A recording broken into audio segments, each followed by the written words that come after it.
रसूल अकरम सल्लल्लाहु अलैहि वआलिहि वसल्लम का मिजाज। हज़रत अनस फरमाते हैं, अल्लाह के रसूल सल्लल्लाहु अलैहि वआलिहि वसल्लम जब हमारे घर तशरीफ़ लाते तो मेरे भाई से खेलते, उससे मिज़ाह फरमाते और उसे हंसाते। एक मरतबा अल्लाह के रसूल सल्लल्लाहु अलैहि वआलिहि वसल्लम हमारे घर तशरीफ़ लाए तो देखा कि मेरा भाई अबू उमैर बड़ा गमगीन बैठा है। आपने मेरी वालदा उम्मे सुलैम से पूछा, उम्मे सुलैम क्या बात है?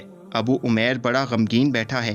उन्होंने बताया, इसके पास नुगीर नामी एक परिंदा था जिसके साथ ये खेला करता था। वो परिंदा वफात पा गया है, इसीलिए बच्चा गमगीन और उदास है। कायनात के सबसे बड़े इंसान अपनी बेपनाह मसरूफियत के बावजूद अबू उमैर की दिलजोई के लिए उसके पास तशरीफ़ फरमा हो जाते हैं। बच्चे को खुश करने की बातें करते हैं। फरमाते हैं, अबू उमैर तुम्हारे नुगीर को क्या हुआ? बच्चा आप सल्लल्लाहु अलैहि वसल्लम से बातें करके खुश और मुतमईन हो जाता है और मुस्कुराने लगता है। इसके बाद भी जब अल्लाह के रसूल सल्लल्लाहु अलैहि वसल्लम सैयदा उम्मे सुलैम के घर तशरीफ़ लाते तो थोड़ी देर के लिए अबू उमैर के पास बैठ जाते और उससे बातें करते।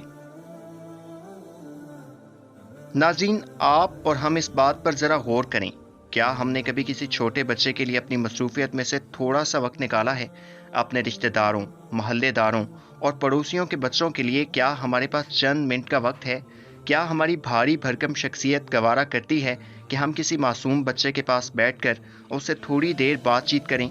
बच्चों से प्यार और उनकी हौसला अफजाई हमारे प्यारे आका हज़रत मोहम्मद सल्लल्लाहु अलैहि वसल्लम की सीरत का सुनहरा बाब है।